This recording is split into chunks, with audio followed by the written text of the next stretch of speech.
I guess a lot of people, a lot of Brentford fans in particular, have been reading your materials, sort of following your coverage, following your stories. What I want to do is maybe get a little bit behind the man, if that's okay, That's and fine. maybe really just get a sense of how did you get the gig really? I mean, for Brentford fans, it's the prized job, I imagine. But I don't know. Tell me about how you came to hear this job's available. Yeah, so I was working at Sky Sports News. I got a job there pretty much straight out of university. I'd been there for 4 years, and I just kind of wanted to make the step up. I wanted to report on a club week in, week out, something I'd wanted to do probably from the age of about 16, 17. And I saw that there was a talent ID day at the Athletic, and I applied for it. I thought I'm potentially being a bit cheeky applying for a talent ID day at another company when I'm employed by Sky. But I was a big fan of the Athletics work. I knew a couple of people that worked there as well. So I just did it. Went to the talent ID day. It was over Zoom because this was March 2021. So still sort of lockdown era. Went over Zoom. Bosses liked what they saw and heard. And then a couple of months later, they basically just got back in touch and said, look, we're going to be interviewing for somebody to cover Brentford. Would you be interested? And I said, yeah, sure thing. And yeah, the rest is pretty much history.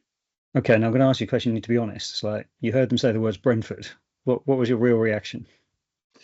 To be honest, I think most people know that I don't support Brentford, so it was a little bit of a blank canvas for me, which I actually really, really liked. It was an opportunity to get to know everything about a club with no prejudice. Hate to rub it in, but obviously during my childhood, Brentford were in League One, League Two, so there weren't many stories or many instances where I'd kind of come across them.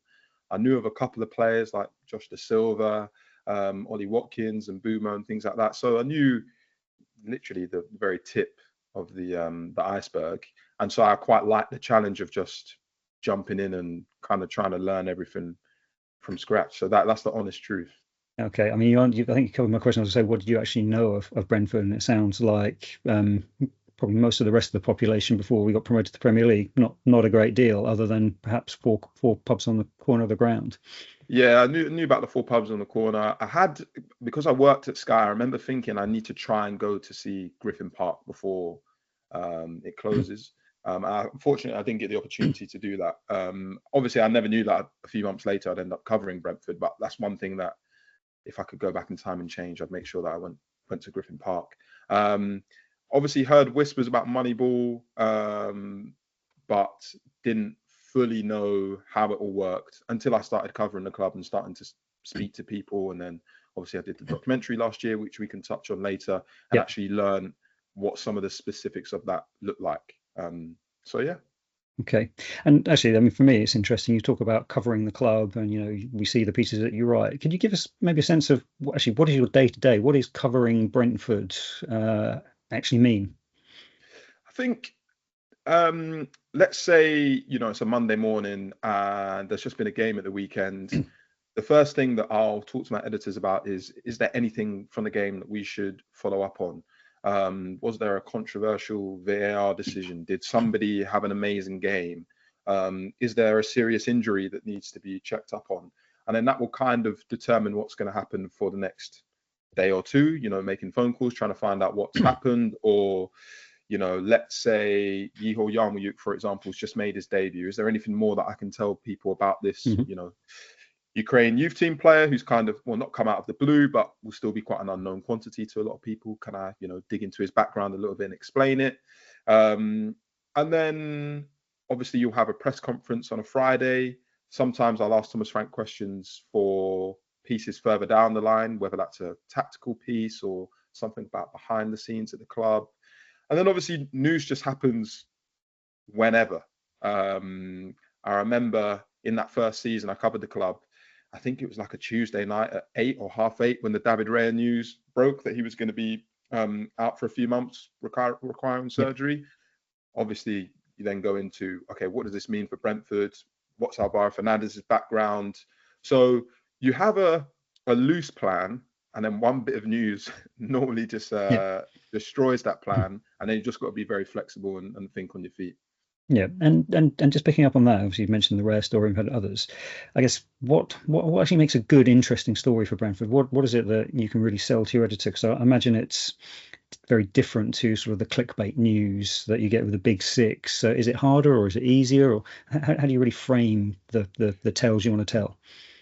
I think a good story is a good story, and there's been so many good ones at Brentford over the years. And I think sometimes when you cover the club or when you're a supporter of the club, sometimes you almost miss the obvious stories. Okay. So I don't know if you probably wouldn't remember, but that first game after the Arsenal game, I wrote two pieces. So one was I spoke to a few people um, who were from the club. So Natalie Sawyer is a good example. Natalie, Yep. tell me what that game meant to you, winning 2-0. I spoke to Derek, who's the fan who cried on TV. I spoke to Woody's mum, Yep. Natalie, spoke to people like that. Yeah. And that was very much for Brentford fans. But my bosses were like, there are going to be loads of people around the world, especially in the US, who don't really know who Brentford are. They've just beaten Arsenal, and you just need to explain who Brentford are. And in my head, Yeah. I'm thinking that's just an obvious thing, Yeah. but actually, it does really well. It's really well read, etc. And so sometimes you need to take a step back and actually look at obvious ones like that. Um, I think what's more interesting sometimes is trying to work out or seeing which stories get read not just by Brentford readers. Okay. Sometimes that's harder to predict. Sometimes that's really obvious. So Ericsson's a great example. Ericsson was not just a football fan story; it Yeah. was a human interest story because of the horrible experience he and his family had gone through. So many people were interested in that. I was getting a lot of people who I'd meet on the street or out socializing, and I said, I covered Brentford. And during that period, the first thing they asked was, "What's going on with Ericsson?" Then you had Romeo Beckham, and again, that was far more human interest than I appreciated at the time. I knew it Yeah. was an intriguing story, but again, there are friends of mine who don't pay much attention to football, who are asking me about, oh, is Romeo actually any good? So And it's then, interesting. So I remember the Beckham story breaking. I thought it was really interesting because I think Sharda signed club record transfer, I think same day, and it had about 30 seconds on Sky. And then Romeo Beckham signing on loan from Inter Miami for the B team had like 3 hours of rolling news. It's like yeah, that was really interesting perspective for me. yeah, exactly. And they're the types of things that are a little bit harder to predict. I also remember there was one summer, I think it was summer 2022, when there was a supply issue with a lot of Premier League kits. Yeah. And obviously, Brentford didn't have that issue because they have a 2-year Yeah. kit cycle. And so I literally just explained Brentford have a 2-year kit cycle. This is why sustainability, etc., affordability, all that kind of stuff. And it was really well read. And Okay. when that decision was first made, it obviously picked up a few headlines. But I think when it was then put in the context of other Premier League clubs, it did really well. And you had loads of fans from Yeah. Chelsea, Arsenal, Crystal Palace, whoever, saying this is such a good scheme. I wish my club did it. So there's things Okay. sometimes that you just don't know when they're going to become bigger than Brentford, I guess. And talking, just picking up on that thing, but bigger than Brentford. What happens when you get one of those actual breakout stories? You mentioned Ericsson, but I guess Ivan Span has been the most recent one. I guess you're sitting there going, "This is my turf," but then everyone nationally is presumably jumping on it. How does that work in that context of those really big Yeah, stories? the Ivan Toney story. I can actually remember where I found out that happened. So it was right after the 2-2 draw with Nottingham Forest when Zanka scores like a really weird own goal where it like bounces off his heel or whatever. Yeah, And because of train strikes, I actually got the National Express coach back that game with a lot of other Brentford fans. you're really And I showing us saw, the glamour of your job there, yes. Jay. And I remember notifications popped up on my phone, or an editor sent me a message to say, I think it was the Daily Mail who broke the story, said Daily Mail running with this. And then I can remember hearing a few Brentford fans saying, "Oh, let's go and ask Jay," or "Jay, have you seen this?" I was like, "Guys, give me a couple of minutes to process this." I think with stories where other people come on your turf, firstly you got to hold your hands up and say, "I'm not going to know every single thing about Brentford. I'd love to, I'd like to. It's just not possible." There are going to be stories that other people get, but I think when you have loads of people writing about the club at the same time, you just have to remember that I'm the one who's there week in, week out. So there's just very basic context that I'm going to be privy to that maybe others aren't privy to. And I think you also have to kind of ignore the outside noise to a degree. You can't become too fixated on what somebody else is writing or what somebody else is saying, because that might dictate your own opinion. And then with a situation like Ivan Toney's, where because of the nature of the situation, there was just so much attention to it. There was just a lot of rumor, a lot of conjecture, a lot of talk, and you just can't drag yourself into it. And I think you've just got to remain professional in those instances. The Ivan Toney's one is a good example because there was a legal element to that, so you can't speculate. So there's very clear guidelines that I've kind of got to follow. Yeah. Whereas with something like Ericsson, that just became a whole different beast. Yeah. Just because, like I said, because of the human interest element of it. And I remember when he signed, he was doing interviews with Sky Sports, ITV, BBC. I remember he did a press conference, and it's the only time Brentford have done a press conference for a player, certainly since I covered the club. And I think somebody said at the time, potentially in history, or certainly in recent history. And there were ITV news reporters there, not football reporters, news reporters. And you just have to say, they're here to do their angle, I'm here for my angle. Yeah. And you just have to kind of stick to that.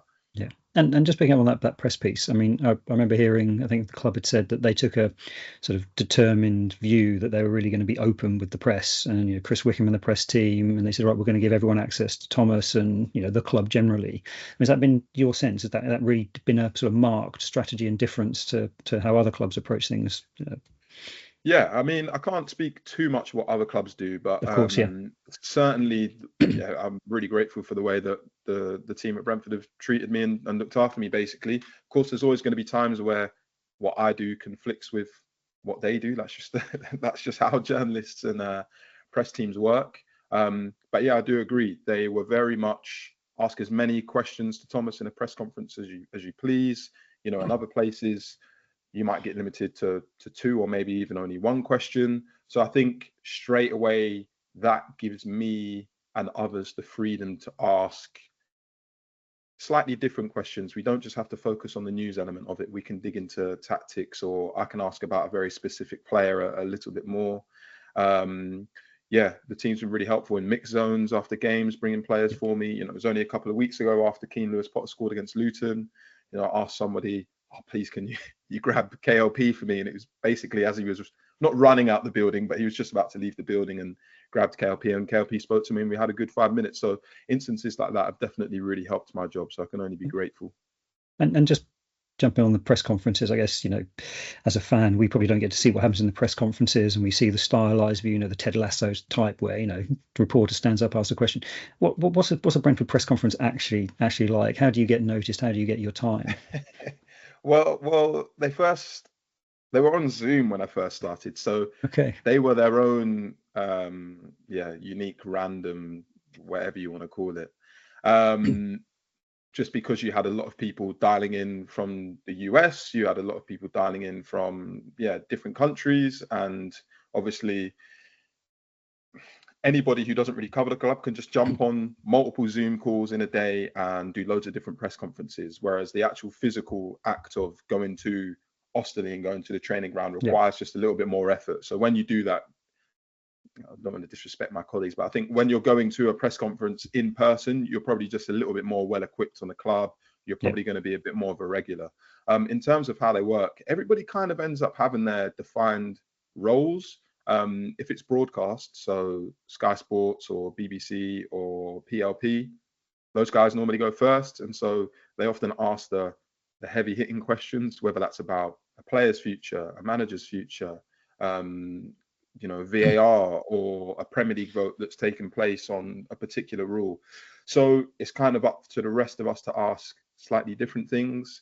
The quirk of Thomas Frank's press conferences is that he will always get asked quite generically about team news, and he'll say, I think everybody who was fit last week is available for this week. And then it almost became like my function to then ask and list 6 players and say, okay, can you tell me what's happening with Shannon Baptiste, Charlie Good, Aaron Hickey, Christopher Ayer? And then he'd kind of rattle off in detail where everybody was. So I very much took upon that role as the injury, Yeah. whatever you want to call it. That was my kind of main role. And press conferences were really good fun. I think Thomas Frank's very, very friendly. I think how you see him come across on YouTube or TV is exactly how he is in real life. And I think this is something that many people won't know, but Brentford actually let in a lot of journalists from St Mary's University. They've got like a bit of a partnership going on there. Okay. And Thomas was always very understanding with people who are going to a press conference for the first time, are understandably quite nervous. It might take them a couple of attempts to get their questions out, but he's always really, really understanding. I think that's the measure of a person who. Yeah, agreed. And also, he will get asked the same questions over and over again. Ivan Toney didn't play for the first 6 months of the season, and you're still probably asked about him twice a week, and it must get draining at times. But he always tends to do it with a smile on his face. He'll sometimes joke. So they've been really good fun over the last 3 years. Oh, great. Look, that's great insight. Just want to finish up maybe on your actual role in terms of questions, and actually really just get a sense of what's a match day for you like. What turning up to the stadium, what are the facilities like? I mean, we've got brand spanking new stadium. Just interesting to get a sense of, what is your space like? What's the facilities like, and how do they compare? Facilities are really nice. All my colleagues told me how lucky I was that I never experienced the Griffin Park, because apparently, and I know the seats all around that stadium were tight, but from what I'm told, the press section was extremely tight and very small. I think there were only a few people in there. Really modern facilities, really good. Food's great. Always end up getting a white chocolate and raspberry cookie, which helps. But no, I normally rock up to games about 2 hours before, and I think because Brentford was my first time being a reporter, I needed to work out what my exact routine was. And so I think, firstly, getting there 2 hours before a game gives me enough time if anything goes wrong with travel, that I shouldn't hopefully miss kickoff. But also what I'll then do is normally just watch the warm-ups, talk to people, hear if there's any whispers about anything. And so a really good example of that is Kevin Schade, because I watched him when he injured his thigh right before the Everton game. So if I was too busy chowing down on more white chocolate cookies in the actual press section, then I might have missed that. And it's important to just have that extra tiny bit of detail. And then who knows what is going to happen in a game. Sometimes they're fairly straightforward. Sometimes you get like the drone incident against Wolves, which is just absolutely bizarre. Remember that. Again, you have to be quite flexible with what's going to happen. There are times where, I remember that Man City game at the Etihad. It was just after the defeat to Gillingham in the Carabao Cup, and I'm pretty certain that I, along with most people, was thinking this is going to be a very, very tricky game. And Ivan Toney ends up scoring a 91st, 92nd, 93rd minute winner, and could have got a hat trick afterwards as well. Of course, So games like that are just really, really fun to cover. You go into the mix zone and all the players want to talk. And that was the final game before the World Cup break. So Brian Mbumo, Matthias Jensen, and a couple of others were flying from Manchester straight to their team camps. So I basically had to grab Matthias Jensen while he had his suitcase with him, say, please talk to me about that game. He's like, I haven't got long. It's like, you're just meeting Man City at the Etihad. You've got to talk to me. He's like, of course. And then you'll go into the press conference section with the manager, and it's the same with every manager. If they've won, they're happy. If they've lost, they're a bit more sulky. But 9 times out of 10, they're still going to be respectful. So and then I'll go home, or I'll jump on the train or jump on the bus, and just write up what I've seen, and that's it. Okay, great. Well, thanks for sharing that. I was going to turn maybe onto some sort of some faves and some sort of moment questions, if that's okay. So I guess the first one's obvious one. Like, do you have a favourite story that you've covered for the Athletic on Brentford?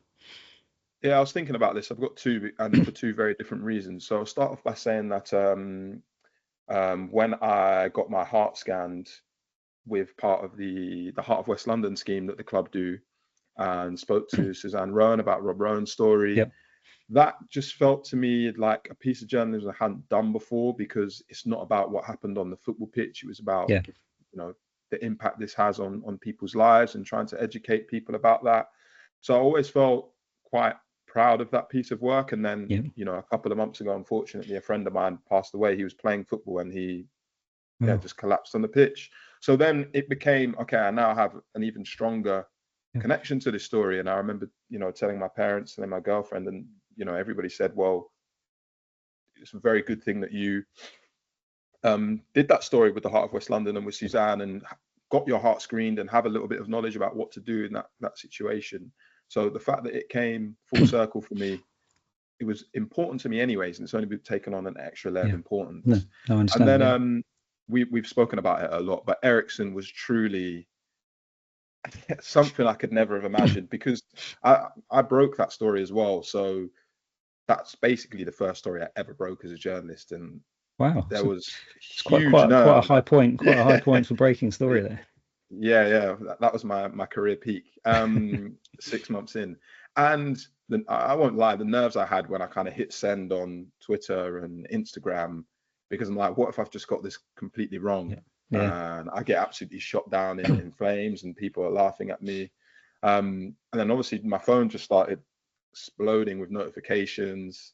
I can't remember who it was. I don't know if it was a friend or a family member said, "Oh, the BBC are reporting that Brentford might sign Ericsson." I was like, "Hey, I did that That's first. my story. Can I claim my credit, please?" But it's just an absolute whirlwind of then seeing it progress, and then when he actually joined, and then when he actually played, I was like, "Oh, okay, that actually did happen. I was Yeah. correct. That didn't go horribly wrong."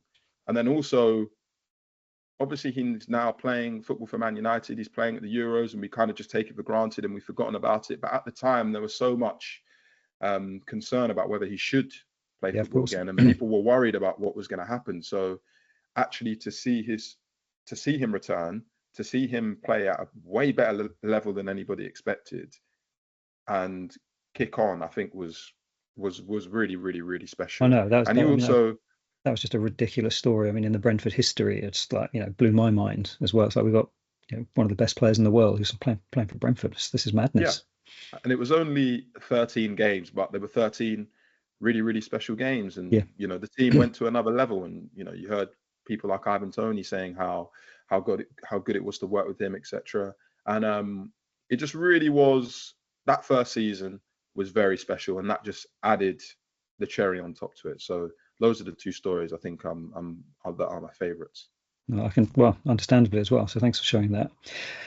Next question I'm going to ask you is about how do you, you sort of mentioned sort of the nervousness about pressing send and Ericsson. Because how do you cover rumours? And probably maybe more interesting, what's the worst rumour that you've heard about Brentford or generally? How do you cover stories? I can't sort of mentioned on it earlier, but on a Monday morning after a game, you're kind of just sussing out what's happened.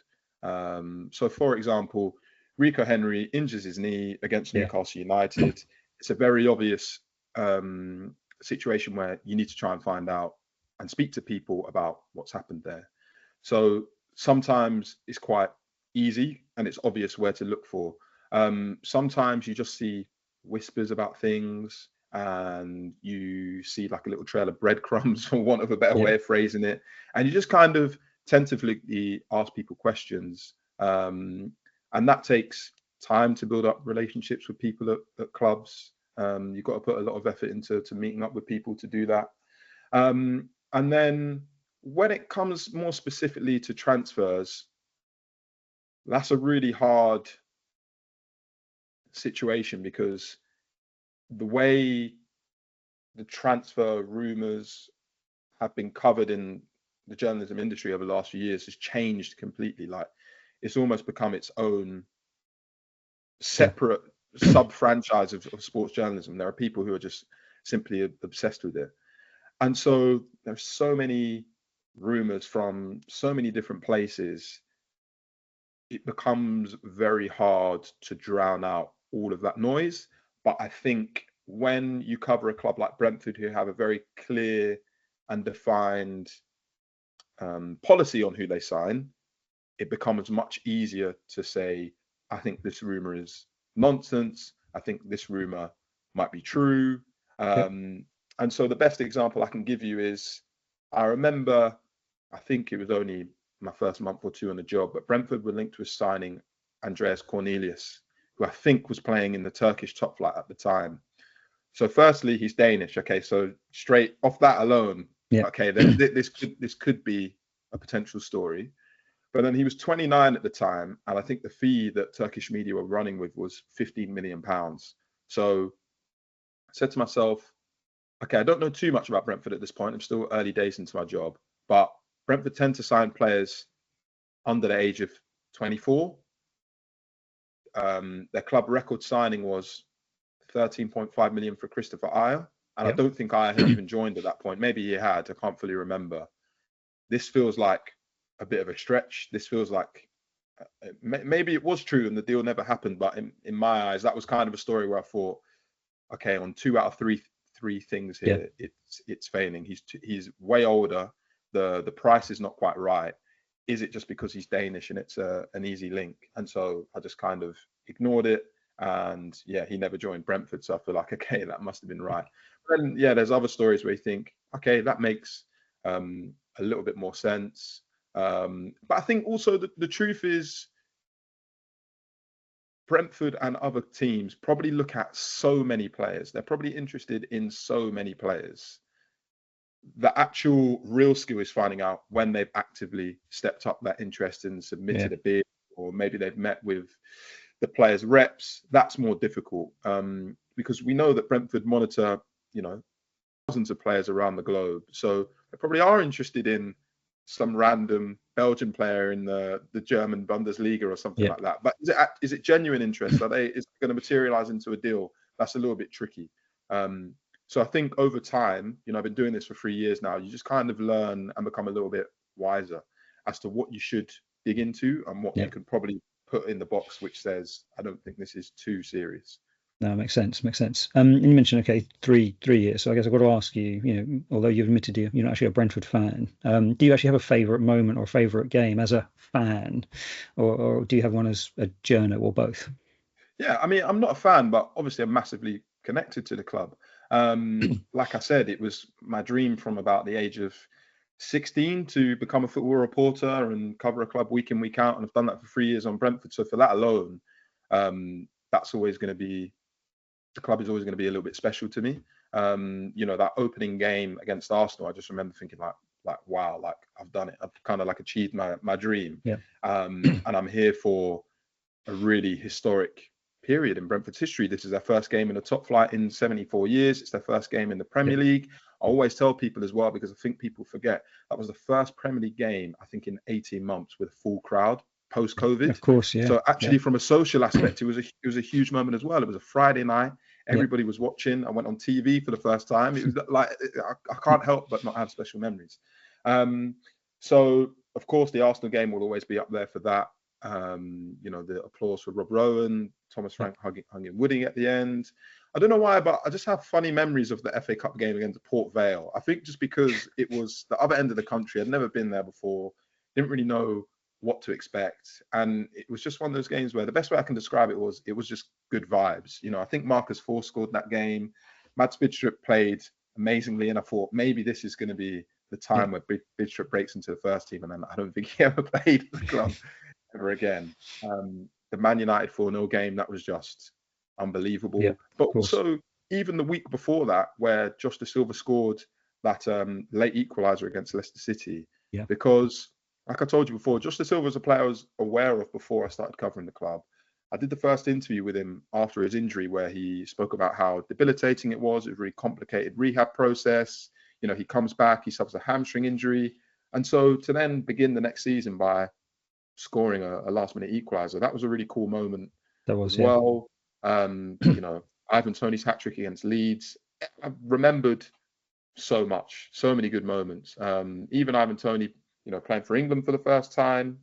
On my first day on the job, I think at 1 p.m. in the afternoon, I interviewed Ivan Toney over Zoom. So seeing him go from a championship record-breaking goal scorer to an England international has been really cool to cover as well. So there's so many different highlights that I could probably end up talking to you for another 10 hours. But... So careful, Jay. You're starting to sound like you might be becoming a fan. Like I said, there'll always be a special place. I actually live really close to the stadium as well. So I felt very ensconced in the Brentford world. No, well, I guess that leads me to the next question. Really, is so why are you leaving us now? And what do you think you're going to miss most?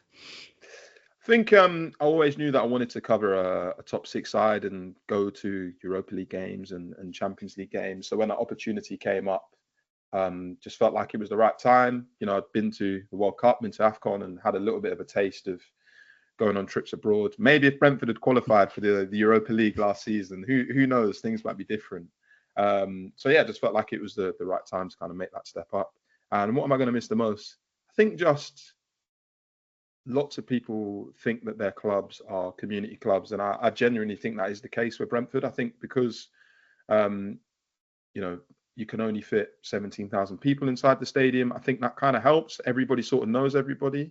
Yep. It's really tight knit. As you mentioned earlier, the club made a real effort to be open and inclusive and give journalists like myself access to Thomas Frank and the players. So I think I've had the opportunity to become really invested and involved in the Brentford story. Yep. And I think when you cover teams like Arsenal, Chelsea, Tottenham, Manchester United, where they've just got a huge profile, I don't think you kind of get that same level of access and maybe intimacy, for want of a better Yep. word. No, mate, yeah, I understand. And of course, you know, I'll miss going to the press conferences. I think I had a really good rapport with Thomas Frank. You know, sometimes he joked with me in press conferences. Yep. So I think those little things I'll miss. I'll miss when people came up to me on Sheffield train station or Liverpool train station and started talking to me about Brentford and some of the articles I've done that they'd really enjoyed. And I should say, I'm still going to cover the club from time to time. I only live over the road, so if there's a good game going on, I'm definitely going to try and sneak my way in. So I'll miss lots of different things about it. Oh, no, look, I appreciate you sharing that. That's sort of really the warmth of the club sort of comes across there. So that's, you know, I'm sure we'll miss your sort of coverage as well. So it's nice to hear it's reciprocated.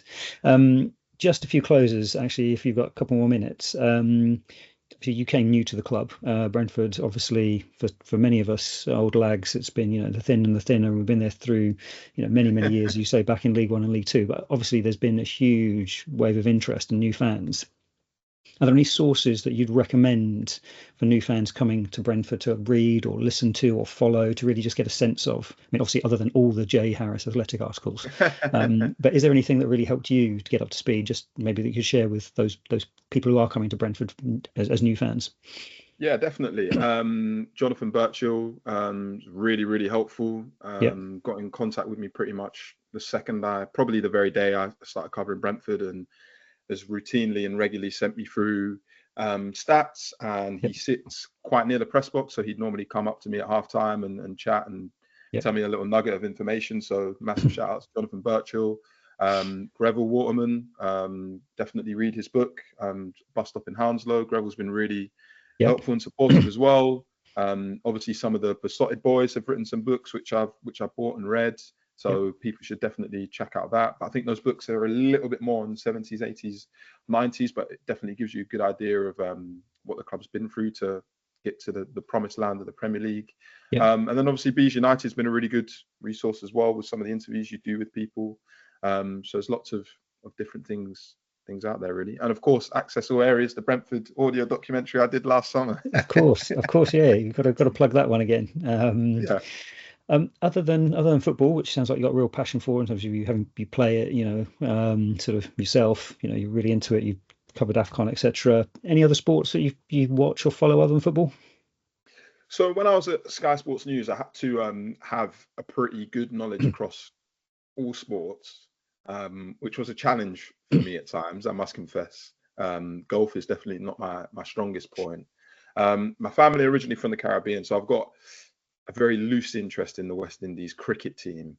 Hmm. But they've had a few mixed fortunes. And also, on a complete tangent, the two times I've tried to watch cricket games, the three times, in fact, I've tried to watch cricket games in the UK, they've all been rained off, which almost felt like a sign to me that maybe the Yeah, sport's just not for me. But otherwise, I don't watch it a lot, but I do really like the NBA. Big fan of LeBron James, is one of my favorite athletes. Really like Kevin Durant as well.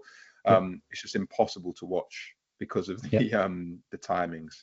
But I do remember the moment I kind of left Sky Sports News and started covering Brentford, I basically purged all non-football Yeah. info from my brain. So yeah, it was very much football always, football obsessed, tiny bit of basketball, and then because of the job, had to round Yeah. out my knowledge. And then the second it was no longer my responsibility, it's kind of Gone. dumped at the side.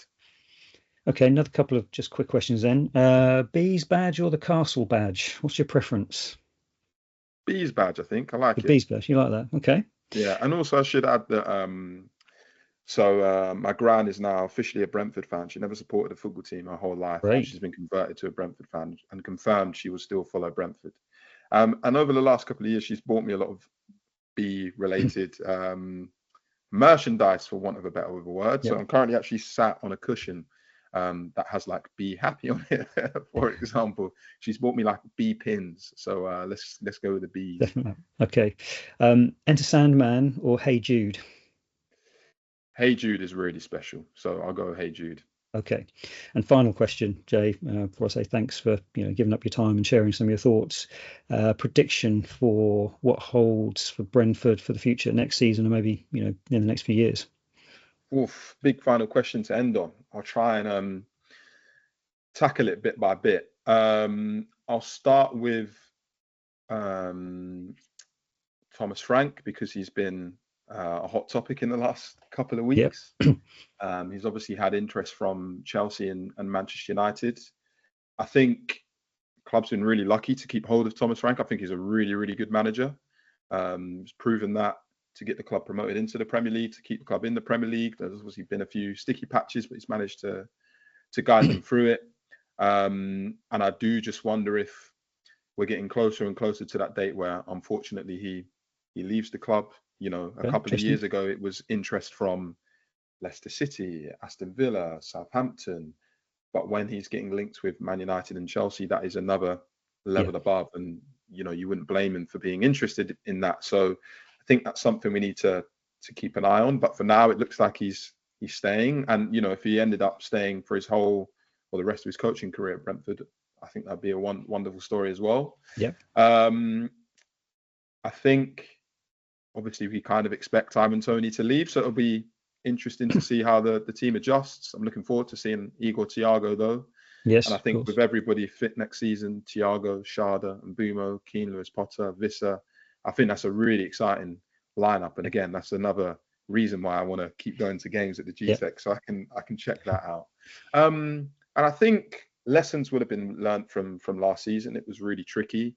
Thomas Frank has already spoken about the club doing a review into the medical department and the injury situation, and not just the medical department, but other things that the coaches could have done better to maybe tailor a player's return from injury and get them back quicker. So I think a lot of lessons have been learned. I think it was a bit of a reality check. The first two seasons went so well in the Premier League. Basically in season 2, it was a draw with Aston Villa away from qualifying for the Europa Conference League, way ahead of schedule. And I think that maybe changed expectations slightly. And so this was a little bit of a reality check. And so I think lessons will be learned from next season. People will settle down more. Mark Flecken won't have to deal with a different 4 defenders in front of him every week. Nathan Collins will settle in more. So I think one of the club's biggest strengths is they've always just got such a young squad that can always just grow. You're not looking at it every season. You're never looking at it thinking it needs massive regeneration here. You're just thinking there's only 1 or 2 pieces that need to be added to have a really successful season. So I think Brentford will continue to go from strength to strength. There'll probably be more flirtations of relegation in the future, but that's kind of just unfortunately inevitable in the kind of relentless world of the Premier League. But I think you've got really good people at the top of the club in, obviously Matthew Benham, Phil Giles, Lee Dykes, John Varney.